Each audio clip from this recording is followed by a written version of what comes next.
permite volver un poquito al tema eólico, porque es un tema muy relevante en este momento, más allá entonces de lo que es identificar estas barreras, que puede ser de carácter institucional, legal, jurídico y de otra índole, está la barrera del recurso humano.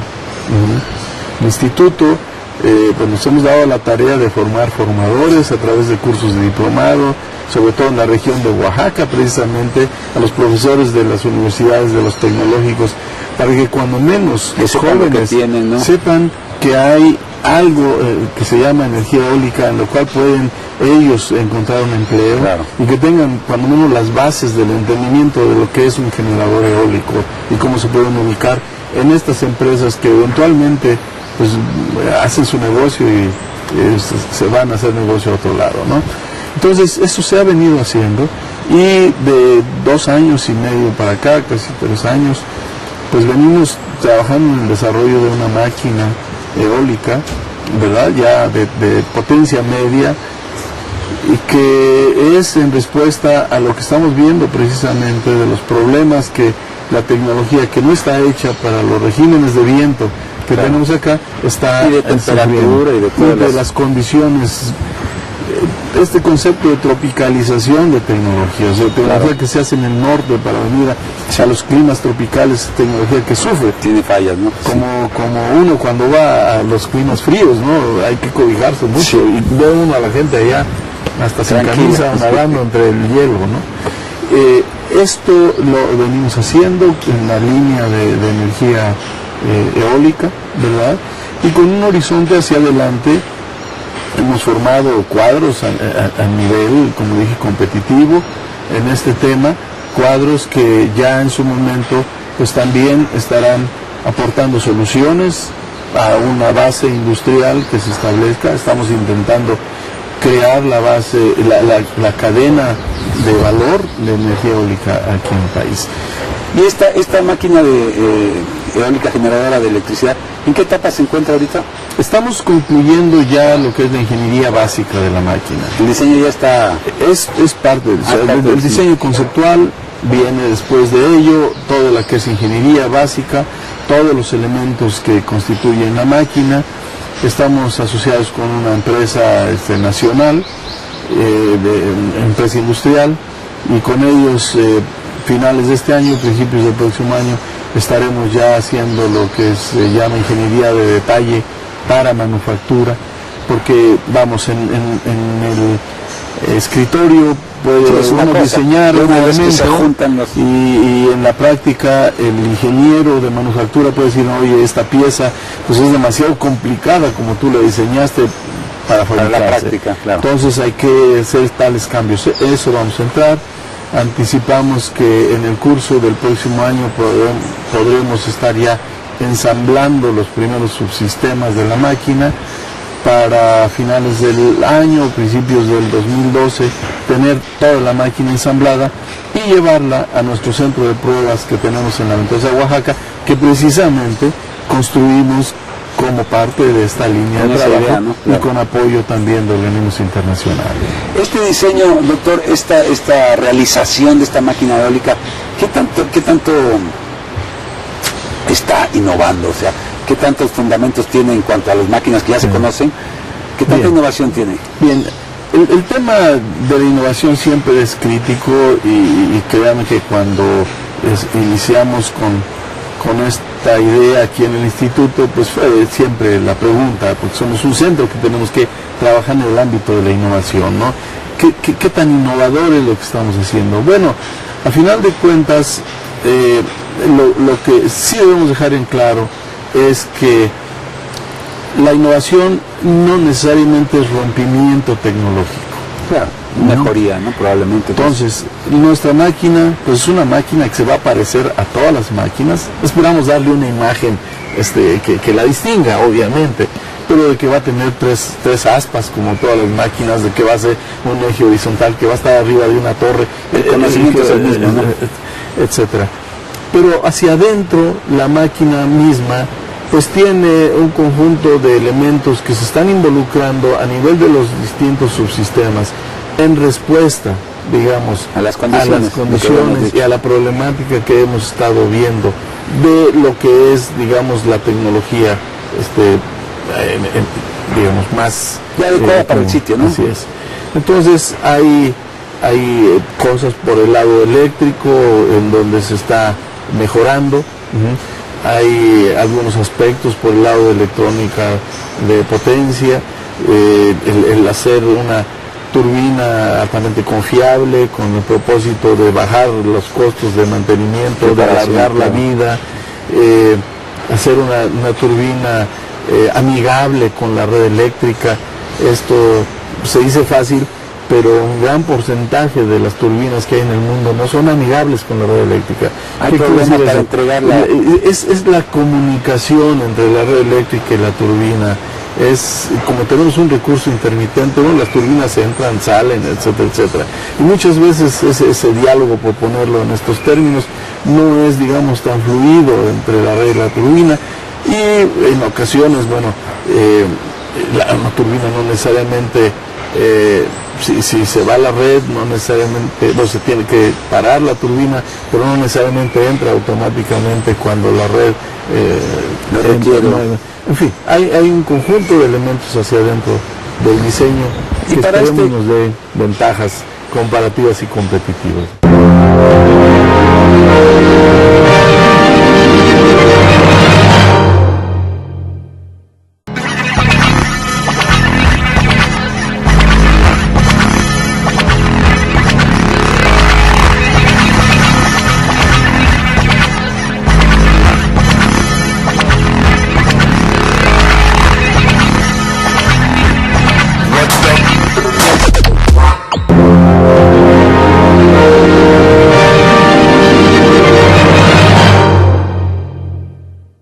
Para realizar, digamos que yo quiero hacer una máquina, obviamente me entero de cómo se lleva a cabo. ¿Qué tanto intervienen en esto el tema de los derechos? O sea, no, totalmente. ¿Se compran derechos o cómo se hace? Bueno, hay, digamos, conceptos que son de dominio público. Las leyes de la física, etcétera. Y más allá, inclusive si hablamos de una máquina con 3 aspas, bueno, pues una máquina, todo el mundo tiene máquinas con 3 aspas. No hay que pagar derecho a nadie por ponerle 3 aspas a una máquina, a nadie por poner un eje horizontal, a nadie por otras cosas, ¿no? Luego hay, sí, cuestiones que están protegidas por patentes. Nosotros, al arrancar el proyecto, pues hicimos un barrido de patentes en 2 sentidos, o sea, para ver que no vayamos a infringir derechos de terceros en lo que estamos haciendo, y por otro lado, bueno, las patentes fenecen y hay conceptos por ahí que uno puede utilizar. Claro. Entonces, y a final de cuentas, los elementos distintivos de nuestra máquina, pues son elementos que están en proceso de protección, ya sea como secreto industrial o como patente, proceso registrarlo, ¿no? A nivel mundial y todo esto. Así es. Bien, ahora, ¿cuáles son las otras líneas que tienen de bueno, otra línea en la cual el instituto también ha sido pionero es el tema de los sistemas fotovoltaicos en conexión a red. Este es un tema, fíjense, es muy interesante porque la generación de electricidad con el sol, pues todos estos son conceptos viejos, como conceptos. El dicho de que no hay nada nuevo bajo el sol se aplica, pero muy bien en el caso de las energías renovables que provienen del sol. O sea, no hay nada nuevo en realidad. El tema de celdas fotovoltaicas, módulos fotovoltaicos, generar electricidad con el sol, pues no es un concepto nuevo. El concepto físico data de mediados del siglo XIX, una cosa así, el desarrollo de la tecnología pues es de digamos la primera mitad del siglo pasado. No, pero bueno, la primera mitad del siglo pasado, pero ya ha habido muchos adelantos, transformaciones, pero lo que voy, porque esto es interesante, porque lo que voy a comentar se quedó casi como un concepto de cliché cuando uno habla de estas tecnologías. O sea, Si uno habla de energía solar fotovoltaica en medios industriales o inclusive de toma de decisiones a nivel de funcionarios, etcétera, la respuesta es casi invariablemente no, pero es que eso es para el medio rural, para las casitas, para llevar que no había electricidad, potencia, donde no llega la red, etcétera. Antes, a principios, más bien a finales de la década de los 80s, eso era, digamos, el mercado de aplicación de estas tecnologías, y casi el 100% de las aplicaciones se daban en este ámbito. Porque había poca eficiencia, ¿no? No solamente eso, o sea, había conceptos que todavía no se desarrollaban. Entonces, y había mucha necesidad, o sea, el mundo tiene cerca de 2.000 millones de gentes que no tienen acceso a electricidad por red. Entonces, obviamente, allí hay un nicho de necesidad y de oportunidad de aplicar soluciones que se vienen desarrollando por el lado tecnológico. Y por otro lado, hubo pues mucho empuje de organismos como Banco Mundial, Banco Interamericano de Desarrollo, la propia Unión Europea, etcétera, para trabajar en ese ámbito. Nosotros, sin ser esto una línea como tal, sí está embebido en la línea de solar fotovoltaico, y trabajamos muchos años en apoyo a los programas que el gobierno federal ha implantado en este país. Ustedes seguramente recordarán el programa Pronasol, de hace 3 o 4 administraciones federales, después el programa Progresa, después el programa Oportunidades. Todos eran apoyos a la energía solar. Han tenido dentro de, digamos, el ámbito de aplicación de los recursos, que puede ser también para educación o para infraestructura, la parte de electrificación. Y entonces las aplicaciones de esta tecnología en nuestro país han sido fundamentalmente hacia allá. Y a mucha gente se le ha quedado la noción de que precisamente esta tecnología es solo para aplicaciones rurales. Ese es último recurso, como quien dice, ¿no? Sí. Si no se puede llegar de otra manera, se llega con. Así es. Pero en el mundo se empezó a descubrir otro nicho, por otro lado, que son las aplicaciones en conexión a la red eléctrica, y empezaron a gestarse conceptos tales como la de generación distribuida, y ahora se habla mucho de redes inteligentes, y esto tiene que ver en buena medida con la integración de muchos pequeños generadores eléctricos a la red.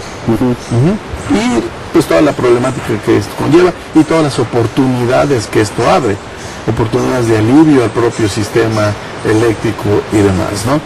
Entonces, ese nicho se empezó a abrir en países como Alemania, como España y otros, a través de una serie de mecanismos de incentivación económica. Y eso hizo que se volteara el mercado de las celdas fotovoltaicas. Se volviera más. Y en este momento, el 90 o más % de las aplicaciones de toda la producción mundial de esta tecnología están en conexión a red.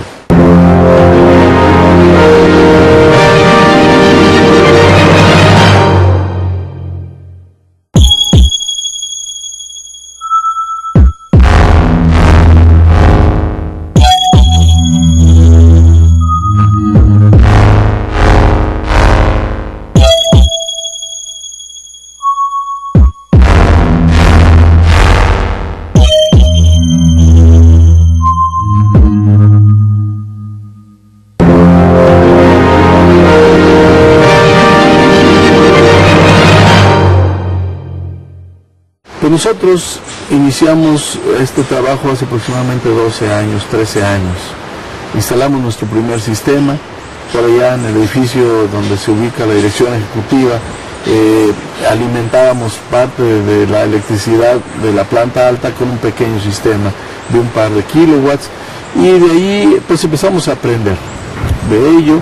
Después tomamos ya el conocimiento que desarrollamos de esto, y con un esfuerzo grande del propio instituto nos fuimos a sitios donde se antoja lógico ir por 2 razones, como el noroeste del país, una, que hay mucho sol, y 2, que precisamente los sistemas eléctricos tienen una fuerte demanda por motivo del uso del aire acondicionado. O sea, está el sol, que es el villano, energía, sí, ¿verdad?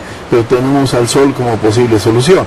Claro. Entonces, lo que hacemos allá, o hemos hecho allá, es montar sistemas en casas, con el propósito de probar, por un lado, de qué manera el sol puede aliviar, ¿verdad?, el consumo eléctrico. Refrigeradores solares, ¿verdad? Curiosamente. Bueno, los hay, aunque en este caso el esquema básicamente es interconectarse con la red eléctrica. Alimentar para utilizar electricidad. Cuando hay sol y se genera electricidad con el panel solar, entonces se usa esa electricidad en la casa, no se consume de la red. Si no hay sol, se toma de la red. Pero si hay excedente de electricidad producida con el sol, se inyecta a la red. Claro. Entonces hicimos instalaciones en varias partes del país, en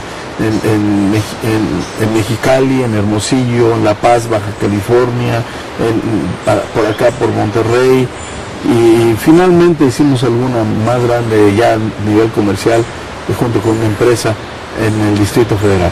Entonces todo esto sirvió como base de información, ¿verdad?, para hacer los análisis que en su momento soportaron la emisión por parte de la Comisión Reguladora de Energía de la resolución de lo que se conoce como medición neta.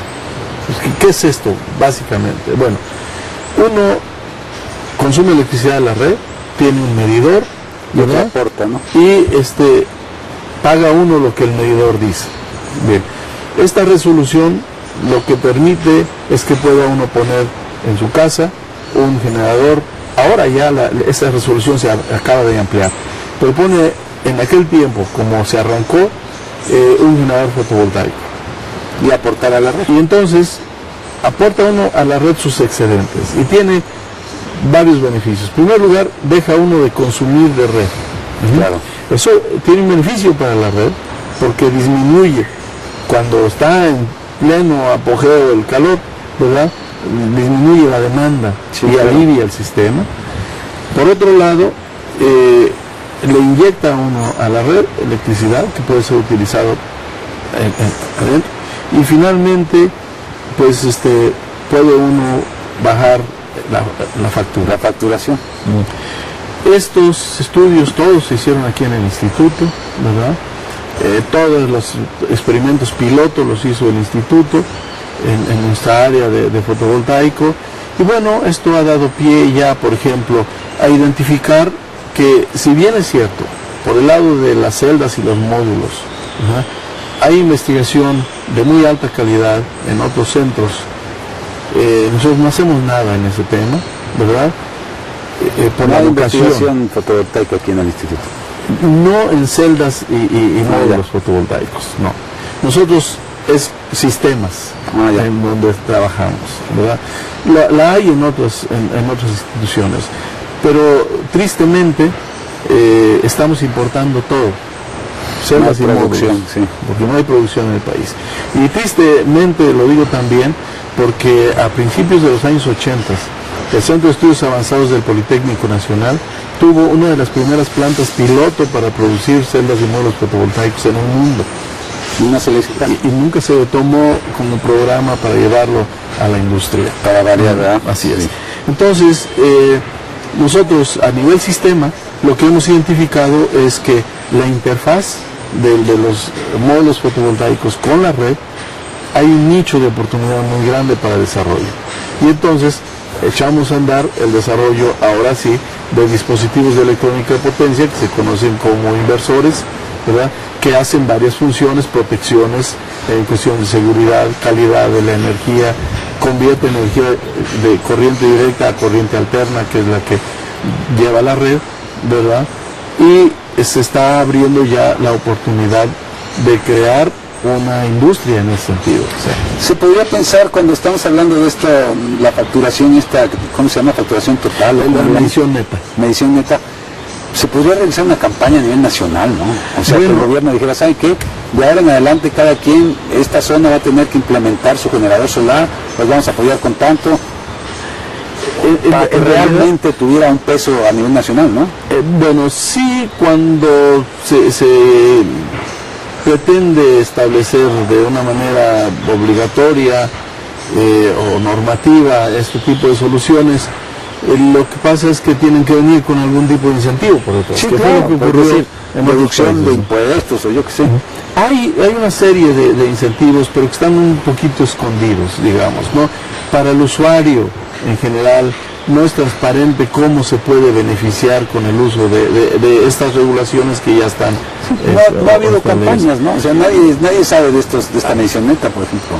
No ha habido campañas y hace poco platicaba yo con algún colega de los medios después de una plática que vi en algún lado y me decía, bueno, pero es que ¿qué es lo que pasa? ¿No? Esto no se sabe. Sí. Efectivamente, no se sabe a nivel masivo. No como a modo de justificación, sino ¿qué es lo que ocurre?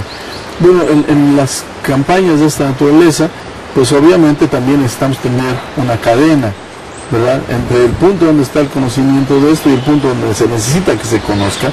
Yo creo que la labor que ustedes hacen es una labor muy loable en ese sentido, de que la gente conozca esto. Nosotros, por nuestra parte, a donde llegamos es a lo que en un momento dado podemos lograr dentro de los mecanismos que tenemos. Sí, claro, no es su papel, ¿no? O sea, no es nuestro papel, pero hay eslabones de nuestro papel que se tiene que ligar con el resto de la cadena.